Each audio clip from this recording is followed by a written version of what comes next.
On this episode of Relationship 911, we got a question about how we navigate arguments. So Jan, you want to start us off? This is a perfect question. Yeah. I should go first. Just kidding. No, I want to go first. Go first. Okay, thank you.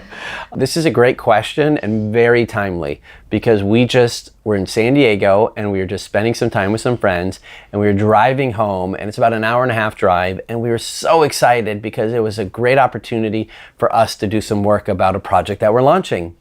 And while we were talking, it turned into a disagreement. And it was so frustrating to me because we spent like 30 minutes trying to figure out this disagreement instead of working on the stuff we wanted to work on. But I felt like we navigated it okay. Yep. So I want to tell the story of how we did it. Okay. Well, and by the way, a lot of people in the midst of our disagreements or misunderstandings, they say, how did you get through that so fast and easily? Like, are you really over it? And the answer is yes, and Jan is about to tell you why. Well, there's a couple different ways. So the first one is having the awareness that you're in a disagreement. Because most times we're in the disagreement and we're just disagreeing back and forth and she's saying her side and I'm saying my side and neither one of us is listening to each other and we're in the middle of a disagreement and we just go back and forth and back and forth and back and forth. And what we're really doing is, won't you see my point of view and validate me? But if you're standing for your own point of view, it's kind of hard to be in both shoes at one moment. Yeah. And we've gotten pretty darn good at this, I think. So we just stopped the conversation and literally declared, we're in the middle of a disagreement right now. So can we please work through the disagreement so we can get back to the work that we're really excited about doing? And so we know that when there's a disagreement, it's usually two people are just trying to have their sides validated, have their perspective heard. And that's what we were doing. And so usually one person needs to stop and say, let me jump into your space. I don't need to have my side validated right now. I don't need you to hear and understand what I'm going through and why I'm important and why I'm trying hard and why I deserve love as well. All of those things. Let me jump into your space and hear what you need to say. And I would say that's an advanced spiritual psychology practice. It's taking ownership of where you're at, taking inventory of where you're at right now, and being able to say, okay, I know that I want my point to get across, and do I want to win and hurt my partner, or do I want to hear my partner out? And if you can get to that place where you ask yourself that question, now you're on the road to actually working through the disagreement. Yeah.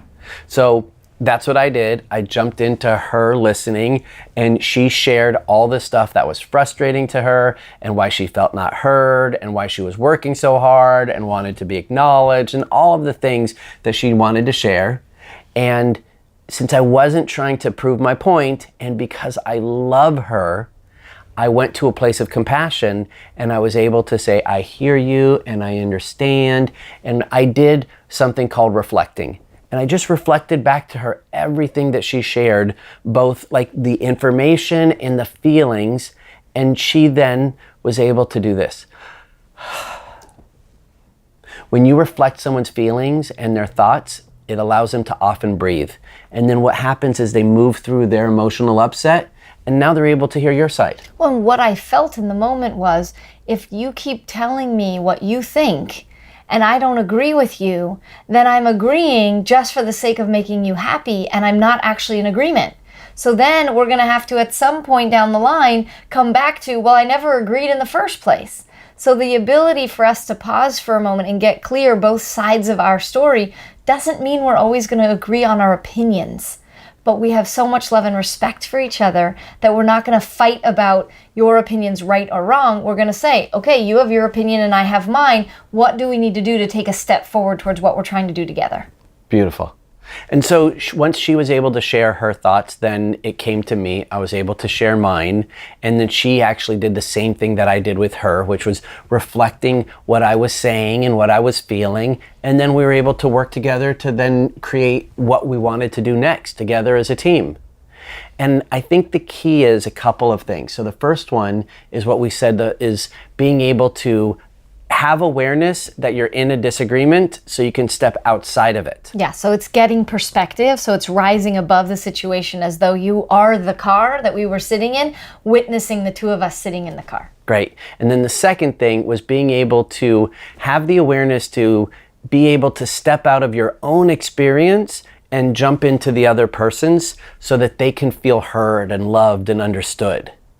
And then the third thing after that that's really required is knowing that you both have a desire to work it out.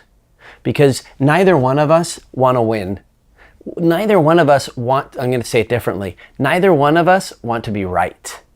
Because being right often means that the other person is wrong. And the reason why I said I'm going to say it differently is because we actually both want to win.